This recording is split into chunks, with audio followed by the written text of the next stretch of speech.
Have you ever wondered what secrets people carry when they think no one's listening? I'm a tattoo artist, and after 15 years of inking stories onto skin, I've learned that sometimes the most profound truths emerge when people believe they're talking to themselves. This particular story began 2 years ago on a humid Tuesday afternoon in Portland, when a woman walked into my shop with bruises she couldn't quite hide and a request that would forever change both our lives. You know, there's something about the sound of rain on windows that makes people want to confess their deepest secrets. Maybe it's the way the water blurs the outside world, making everything feel distant and safe, like we're suspended in our own private bubble. Or maybe it's just that rain makes us feel small, and when we feel small, we need to share our burdens to keep from drowning under their weight. That Tuesday, it was raining the kind of persistent Oregon drizzle that seeps into your bones and makes you forget what sunshine feels like.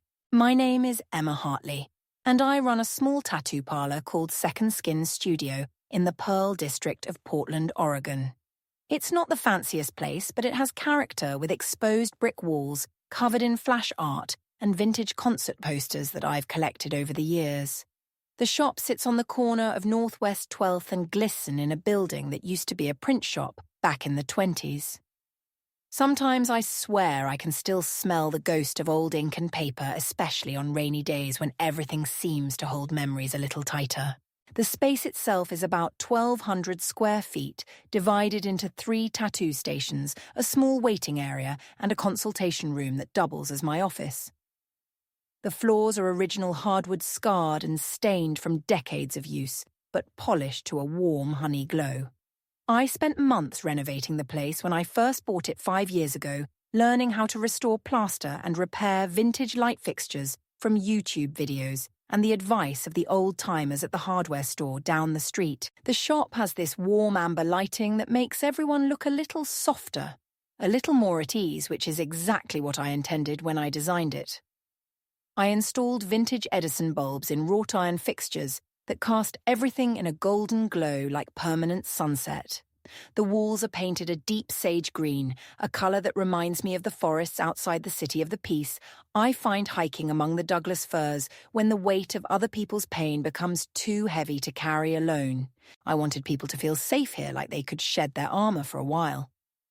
Every detail was chosen with intention, from the vintage leather couches in the waiting area, worn soft by countless bodies, to the carefully curated playlist that flows through the shop, mixing indie folk with jazz and the occasional classical piece. The music is never too loud, always just enough to create a buffer between the conversation at one station and another, giving each client their own sonic privacy. I've always believed that tattoo artists are part therapist, part artist, and part keeper of secrets. People tell us things they wouldn't tell their closest friends, maybe because we're strangers who become intimate through the process of permanently marking their skin, or maybe because the pain of the needle creates a kind of confessional atmosphere. There's something about voluntary pain that opens people up, makes them want to share their involuntary wounds. Whatever the reason, I've heard stories that would make your heart break and others that would restore your faith in humanity. The shop has become my sanctuary over the years. I arrive every morning at 9, even though we don't open until noon, just to have those quiet hours with my coffee and sketchbook. The morning light filters through the large front windows, catching the dust motes in the air, making them dance like tiny spirits. I'll sit at my station and draw, working on custom designs, or just letting my hand wander across the page, creating abstract patterns that sometimes become the foundation for someone's next piece. My station is in the back corner where 2 windows meet, giving me a view of both the street and the alley. I like being able to see multiple exits, a habit I picked up from my sister during her bad years when she was always plotting escape routes, even in places that should have been safe. My workspace is organised chaos sketches pinned to the walls, reference books stacked on every surface, a collection of small plants that somehow thrive despite my terrible track record with growing things. But nothing prepared me for Rachel Wilson. She came in asking for a simple tree design on her forearm, something delicate with thin branches reaching upward. I remember she paused in the doorway for a long moment, like she was gathering courage to cross the threshold. The bell above the door chimed twice, once when she opened it, and again when she finally stepped inside, letting it close behind her. She moved carefully, like someone who'd learned that sudden movements could have consequences. She was wearing a long-sleeved cardigan despite the humidity dark grey, and purposefully oversized. Her hair was pulled back in a messy bun, and she had that exhausted look that goes deeper than physical tiredness, the kind that settles into your bones and makes you look older than your years. I guessed she was about 32, maybe 33, but there was something in her eyes that seemed ancient, like she'd lived through more than her share of years. When she approached my station, her voice was barely above a whisper. She showed me a picture on her phone of the tree she wanted, a simple design she'd found online. But I could see her hands shaking as she held the phone, and I noticed how she kept glancing toward the door like she expected someone to follow her in. I offered her a seat, told her we could modify the design, make it more personal if she wanted. She seemed relieved to sit down, to have a reason to stay still for a moment. When she rolled up her sleeve to show me where she wanted it, my breath caught in my throat. There was a massive bruise spreading across her arm like a storm cloud, purple and yellow at the edges, fresh enough that I knew it couldn't be more than a few days old. The shape of it told a story I'd seen before, fingers that had gripped too hard a hand, that had meant to hurt. I could make out individual finger marks, 4 dark ovals on the outside of her arm, and what must have been a thumbprint on the inner side. But it wasn't just the fresh bruise that made my stomach turn. Her arm was a map of violence. Older marks in various stages of healing, green-tinged bruises that must have been a week or two old, faint yellow shadows of even older injuries. There were small circular scars that looked like cigarette burns, though she'd probably tell people they were from cooking accidents. The skin itself had that fragile quality I recognized, the way it seemed thinner, somehow more translucent, as if it had been damaged and healed so many times it had lost some essential strength. I made eye contact with her and saw everything I needed to know in that brief moment. Her hazel eyes were filled with a shame so deep it seemed to pull the light from the room. They were beautiful eyes, green with flecks of gold, but they were surrounded by a network of fine lines that spoke of too many nights spent crying, too many days spent squinting against tears she couldn't afford to shed. She was pleading with me, silently begging me not to say anything, not to make this harder than it already was. I understood that plea intimately because I'd seen it in my younger sister's eyes 5 years ago when she was trapped in her own nightmare with a man who claimed to love her. My sister Amy had worn the same long sleeves in summer, had mastered the same careful movements, designed not to aggravate hidden injuries. She'd perfected the same hollow smile, the one that never quite reached her eyes, but was usually enough to fool people who didn't want to look too closely. I simply nodded and asked her if she preferred the tree to have leaves or to be bare for winter. It was such a normal question, such an ordinary part of the consultation process, that I saw her shoulders drop slightly with relief. She seemed to exhale for the first time since walking in, and whispered that she'd like spring leaves, new growth. Her voice was so soft I had to lean in to hear her, and I noticed she had that particular way of holding herself that I'd seen too many times before, shoulders curved inward, trying to make herself smaller, trying not to take up space, trying not to be noticed. I pulled out my sketch pad and began drawing, showing her how we could customize the design. I kept my voice low and steady, talking about the different styles we could use, realistic or more stylized, whether she wanted color or just black and gray.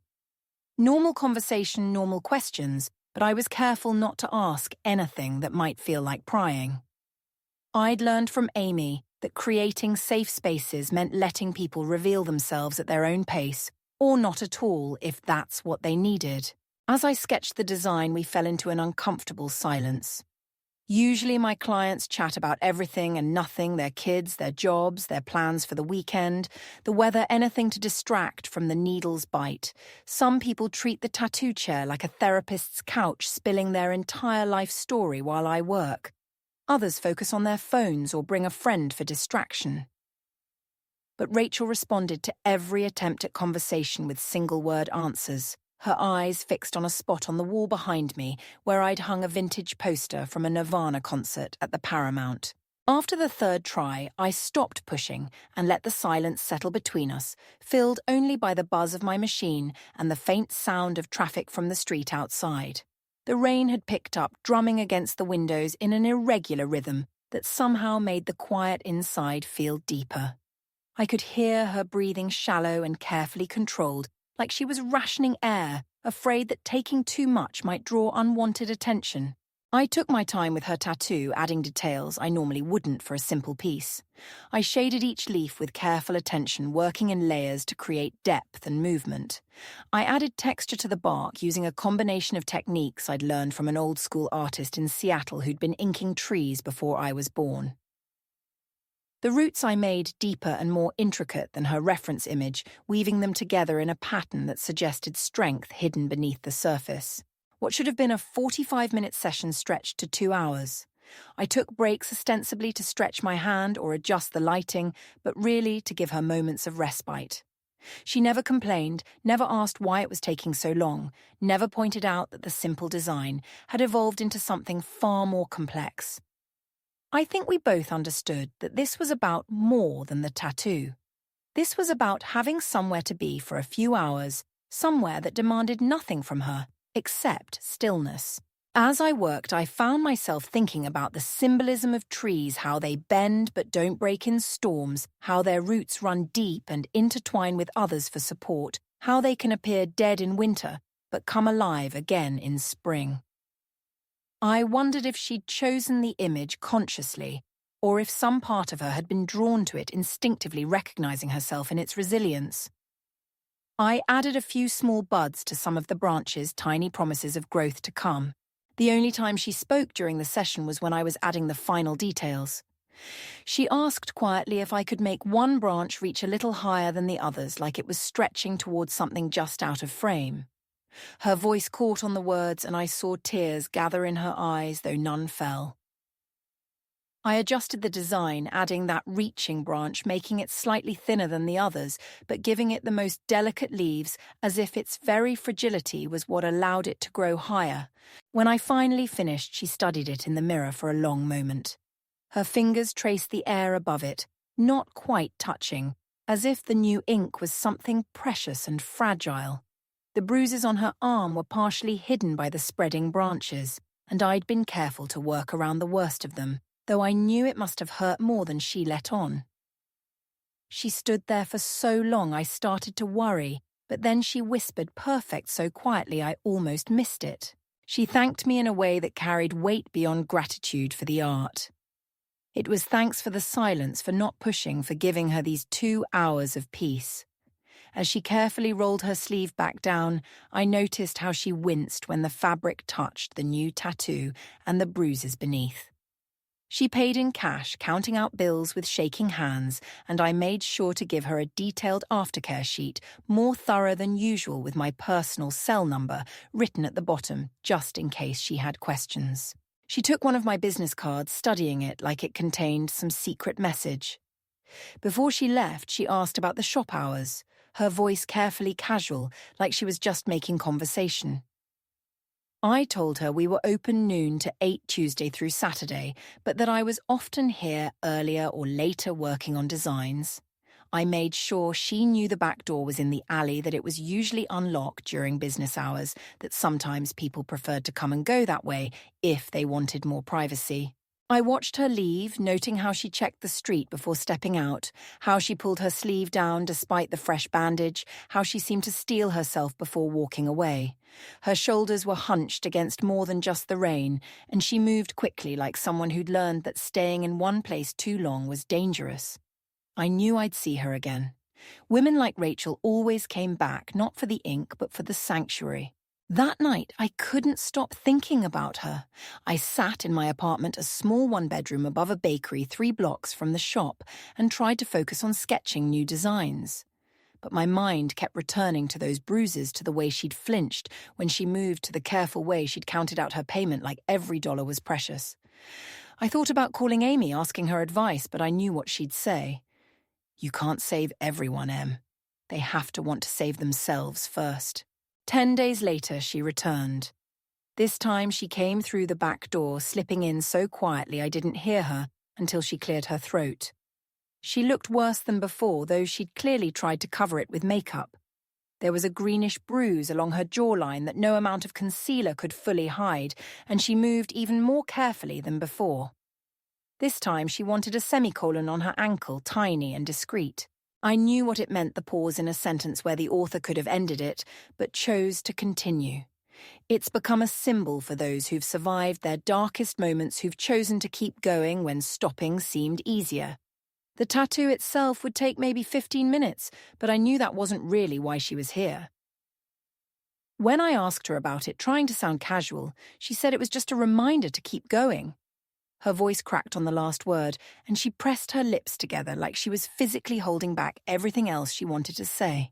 As she positioned her foot on the rest, I saw her wince. The movement caused her obvious pain, though she tried to hide it, adjusting her position several times before finding one that seemed bearable. I wanted to shake her shoulders, demand she tell me who was doing this, to her offer to call the police to get her help. But I'd learned from my sister that you can't force someone to leave before they're ready. You can't save someone who doesn't want to be saved yet. All you can do is be there when they decide it's time. I kept my voice gentle and steady as I prepped her ankle for the tattoo. I told her about the semicolon project, how it had started, how many people found strength in the symbol. I didn't push, just offered information, letting her take what she needed from it. She listened intently, and I saw her fingers trace the bandage over her tree tattoo through her sleeve, an unconscious gesture that made me wonder if she'd been drawing comfort from it. That session, she opened up just a fraction. She mentioned she was a teacher 4th grade and that her students were doing a unit on butterflies and metamorphosis. Her voice grew stronger when she talked about her kids, as she called them, how excited they got when the chrysalises they'd been watching finally started to crack open. She said she loved watching them discover that something could completely transform, could become something entirely different than what it started as. The irony wasn't lost on either of us, on either. She told me about one student in particular, a quiet girl named Lily, who'd been struggling all year. But when they started the butterfly unit, something clicked. Lily became the class expert, memorizing facts about different species, drawing detailed pictures of each stage of metamorphosis. She'd even started a journal documenting the changes in their classroom chrysalises with the dedication of a real scientist. Rachel's eyes lit up when she talked about Lily's transformation, and I could see the teacher she must be when she wasn't carrying so much pain. She didn't tip that day, but she held onto my business card like it was a lifeline. Before she left, she stood in front of the mirror again, looking at the small semicolon on her ankle. Such a tiny mark, but I could see the weight it carried for her. Her eyes met mine as she left, and there was something different in them. Not quite hope, but maybe the possibility of it. A seed that might grow if given the right conditions. The weeks that followed fell into a pattern. She'd appear every couple of weeks, always with a new small tattoo request. A constellation on her shoulder blade, a small wave on her wrist, a dandelion with seeds blowing away on her ribcage. Each design was simple, something that could be completed in under an hour, but I always made them last longer. We both knew these sessions were about more than ink. They were about having somewhere to exist without fear for a few stolen hours. Slowly, she began to trust me with small pieces of her story. Never the whole truth, but fragments that I pieced together like a horrible puzzle. She lived with someone who worked nights, which was why she could only come during certain hours. She used to paint, but hadn't touched her brushes in over a year. She'd grown up in Minnesota and missed the snow. Her favourite coffee shop had closed, and she hadn't found a new one yet, though I suspected she wasn't allowed to have favourite places anymore, wasn't allowed to have routines that didn't include him. 2 months passed before I saw her again. It was a Friday night just before closing, and I was cleaning up when I heard the bell above my door. I turned to see Rachel, but this time I barely recognised her. Her left eye was swollen shut, purple and black like a thundercloud. She hadn't slept in days, that much was obvious from the hollow look in her good eye and the way she swayed slightly on her feet.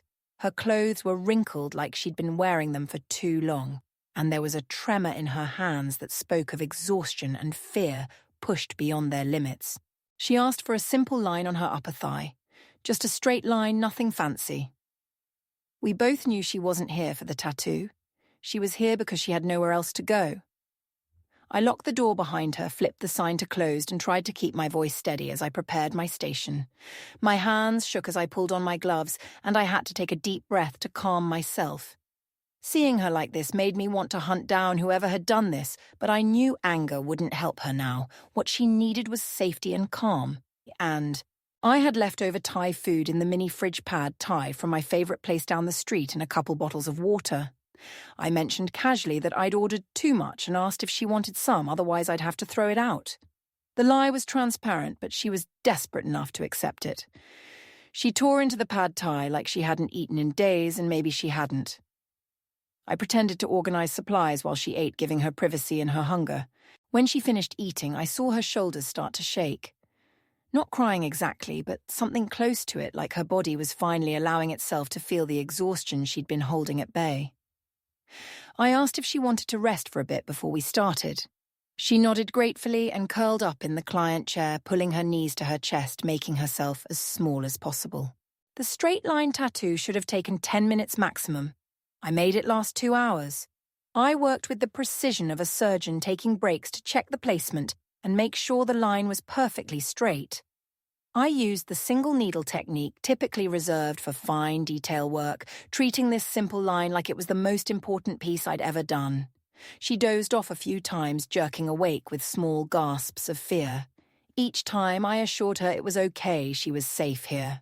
Around hour 1:45, she finally broke the silence. She pulled out her phone and I could see her pretending to text someone. In the reflection of her glasses, I caught a glimpse of her screen. She was just in her settings app, moving between different menus, adjusting the brightness, turning Wi-Fi on and off, anything to look busy. Then she spoke, her voice carefully casual, mentioning that her friend couldn't let her in tonight, asking if it was okay if she stayed for a bit. She caught herself mid-sentence, tried to take it back, but I was already nodding. I told her I was planning to work on some designs anyway, pull an all-nighter to catch up on custom pieces. Another transparent lie, but she either believed it or was grateful enough to pretend. The relief on her face was like watching the sun break through storm clouds. She tried to hide her smile, but the corners of her mouth betrayed her lifting despite everything.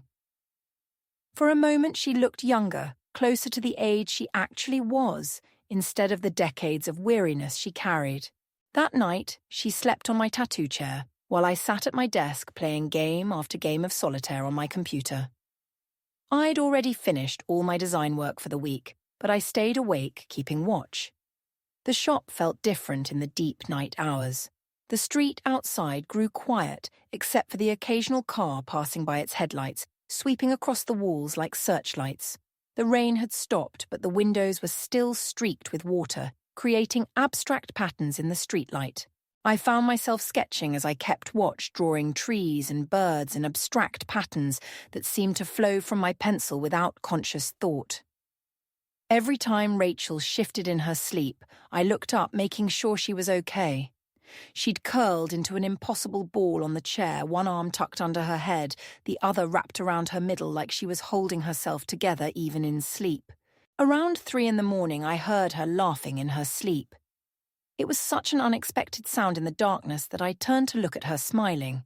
The sound was pure and light, completely at odds with everything I knew about her waking life. That's when I saw the tears streaming down her face.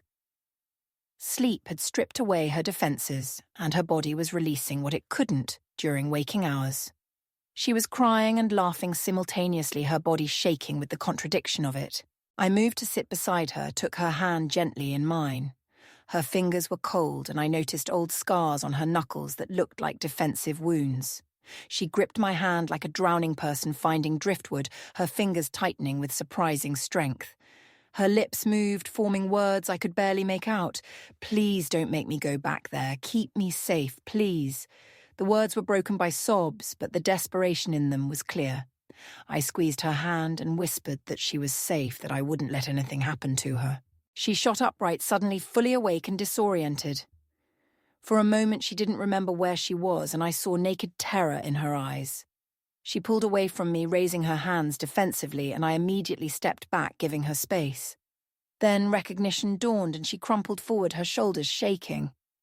"I'm sorry," she kept saying. "I'm so sorry," as if her trauma was something she needed to apologize for. I told her she had nothing to be sorry for, that she was safe here, that she could tell me as much or as little as she wanted. I made us both tea chamomile from the collection I kept in the break room for anxious clients. We sat in the dim light of the shop, and finally the story poured out of her like water through a broken dam. Her boyfriend was Marcus Torres, a decorated police officer with the Portland Police Bureau. The name sent a chill through me because I'd heard it before. He was in the newspaper, sometimes quoted as a community liaison officer. To everyone who knew him, he was a hero, a dedicated public servant who'd received multiple commendations for his work. He coached youth basketball on weekends, volunteered at the homeless shelter, and was beloved by his fellow officers. There was even talk of him running for city council next year. But when he came home, when the uniform came off and the front door closed, he became someone else entirely. She told me how it started the way it always does. Comments about her appearance, her weight, her friends. He didn't like the way she laughed too loud. Her clothes were too revealing or too conservative depending on his mood. She spent too much time at work, too much time with friends, too much time thinking about anything that wasn't him. Then came the isolation, cutting her off from her support system one person at a time. He went through her phone while she slept, deleting contacts of male friends and co-workers. He showed up at girls' nights telling her friends she wasn't feeling well, taking her home early. He convinced her that her best friend was toxic, that her sister was jealous of their relationship, that her co-workers were trying to sabotage her. Slowly, her world shrank until he was at the center of everything. He monitored her phone, installing tracking apps that he said were for her safety. He tracked her car, knew every place she went, how long she stayed, who she might have talked to. He made her account for every minute she was away from home, demanding receipts to prove where she'd been calling her workplace to verify she was really in meetings. The principal at her school thought he was a devoted boyfriend checking in on her.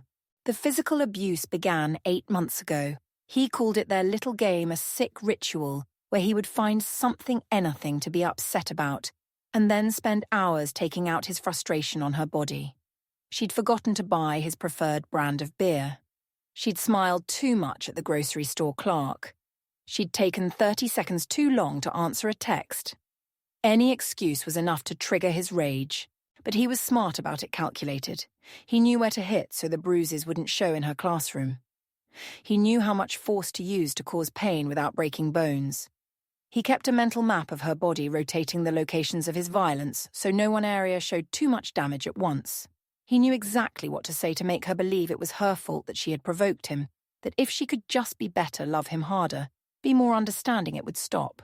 The worst part, she said, was the aftermath. He'd cry afterwards, sometimes beg for forgiveness, swear it would never happen again. He'd be gentle for days, bringing her flowers, cooking her favorite meals, being the man she fell in love with. He'd remind her of their good times, pull out photo albums from their early days together, talk about the future they were building. And for a day or a week, she'd let herself believe that this time was different, that the man who hurt her was the aberration and this gentle version was the real him. Until he wasn't. The cycle always repeated, getting shorter each time. The good periods compressed from weeks to days to hours. The violence escalated in subtle ways. What started as grabbed arms became shoves. Shoves became slaps. Slaps became closed fists. But always calculated, always careful, never leaving evidence that couldn't be explained away. The worst part, she said, was that no one would believe her. Marcus Torres was a pillar of the community. She was just an elementary school teacher with anxiety issues and a history of depression that he'd made sure to document. He'd convinced her to see a therapist months ago and then coached her on what to say, making sure there was a professional record of her instability. He'd even called in wellness checks on her, telling his fellow officers he was worried about her mental health. He'd told her countless times that if she ever tried to leave, he'd make sure she lost everything. Her job, her reputation, her freedom. Who would believe her over him, a decorated officer with an impeccable record? He had friends throughout the department, throughout the justice system. He knew judges and prosecutors and defense attorneys. He'd shown her articles about women who'd tried to report cop boyfriends and ended up arrested themselves, charged with filing false reports. One time she'd tried to leave. She'd packed a bag while he was at work and made it as far as her sister's house in Seattle. He'd found her within hours. He'd been calm in front of her sister, apologizing for whatever fight they'd had, promising to get counseling. He'd been so convincing that her sister had encouraged her to go home with him to work things out. The moment they were in the car, his mask dropped. That was the night he'd broken 2 of her ribs, though the ER doctor believed her story about falling down the stairs. I held her while she talked, felt her body shake with the weight of finally saying it all out loud. My own heart was racing with a combination of rage and fear and desperate desire to help. When she finished, we sat in silence for a long moment. The first hints of dawn were creeping through the windows, turning the rain-soaked streets a pale grey. Then I asked her if she was ready to leave him. She shook her head, said not tonight, but soon. She just needed a little more time to figure out where to go, what to do, how to disappear completely, because that was the only way she'd ever be free of him. She'd been saving money, small amounts, skimmed from grocery shopping cash, back that he didn't track. She had almost enough for a bus ticket and a few nights in a motel somewhere far away. She just needed a little more time. I thought about my sister, how she'd said the same thing for months before finally leaving. How many more beatings had she endured while making her plans? But I also remembered how pushing her had only made her pull away, defend him, claim I didn't understand their relationship. So instead of pushing, I gave Rachel my apartment key, told her she could stay at my place while I crashed at my girlfriend's for a few days. She refused at first, said she couldn't put me at risk like that, but I insisted, told her the apartment was in a security building under a corporate lease for the shop, not my personal name. He wouldn't be able to find her there. I wrote down the address, made her memorize it, made her promise to use it if things got worse. She finally agreed, tucking the key into her shoe like a talisman. I also gave her a burner phone, one of those prepaid ones from the convenience store. I'd bought it months ago for another client in a similar situation and kept it charged in my desk drawer just in case. I programmed my number and told her to hide it somewhere he'd never look, inside a tampon box maybe, or taped behind a picture frame. Somewhere she could get to it if she needed help. The next morning came too soon. She had to go back, he'd be wondering where she was. His shift ended at 6 a.m. and he expected breakfast to be ready when he got home. I watched her transform herself in my bathroom, covering the bruises with makeup, practicing her smile in the mirror until it looked almost real. She rehearsed her story about staying at a teacher friend's house after too much wine at book club. Every detail had to be perfect, believable, backed up by evidence he could verify if he chose to. She hugged me before she left, held on a little too long, whispered, "Thank you," like a prayer. I wanted to beg her not to go to run right now while she had the chance, but I knew that would only make things harder for her. She had to make this choice on her own terms in her own time. All I could do was make sure she knew she had options when she was ready. I thought about her constantly over the next few days. Every time my phone rang, my heart rate spiked, hoping it was her saying she was ready to leave, fearing it was worse news. I found myself checking the news obsessively, looking for her name or his. I drove by her school once just to see if her car was in the parking lot, feeling like a stalker but needing to know she was alive. I'd given her my number, told her to call any time, day or night, but the call that came wasn't from her. It was from an unknown number on a Wednesday afternoon while I was working on a back piece for one of my regular clients.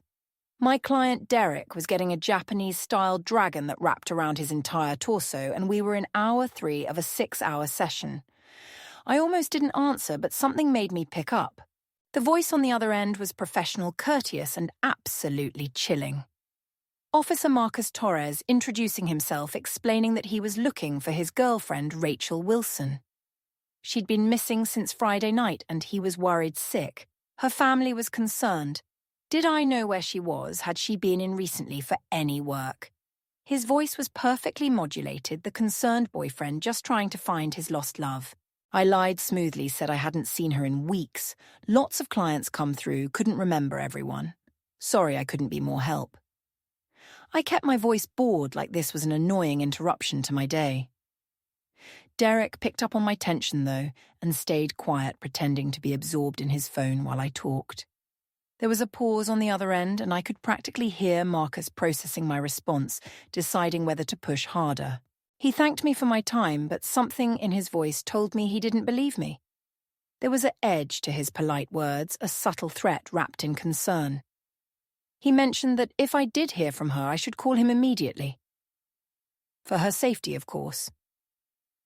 She wasn't well, he said, hadn't been taking her medication. I agreed, still playing dumb, and hung up as quickly as I could without seeming suspicious. 20 minutes later, I saw a patrol car parked across the street from my shop. It sat there for 3 hours, the officer inside making no attempt to hide his surveillance.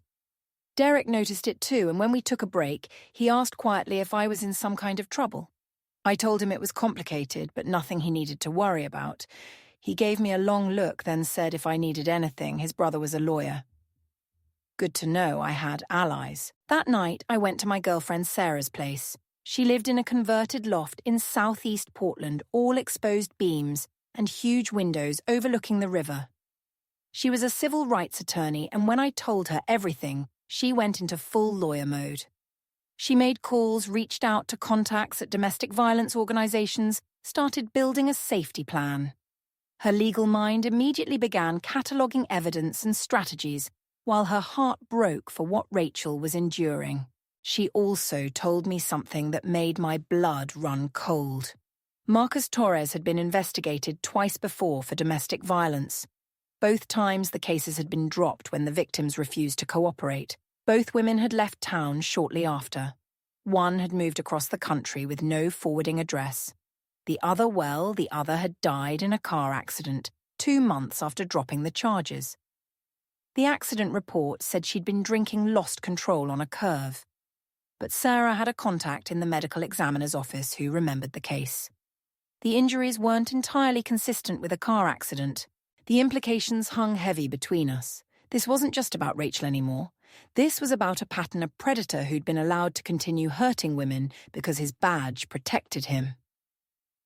Sarah started making more calls, reaching out to journalists. She knew investigators who specialized in police corruption. We were building something, but we needed Rachel to be safe first. The next morning there was a knock at my shop door before opening time. My stomach dropped when I saw the uniform through the glass, but I plastered on my best customer service smile and opened up. 2 officers stood there, Torres and an older cop who looked like he'd rather be anywhere else. The older one had the weathered face of someone who'd been on the force for decades and the weary eyes of someone who'd seen too much. Torres did all the talking. They were investigating a missing person case, just checking with local businesses to see if anyone had seen Rachel Wilson. He showed me a photo on his phone, and I made a show of studying it before shaking my head.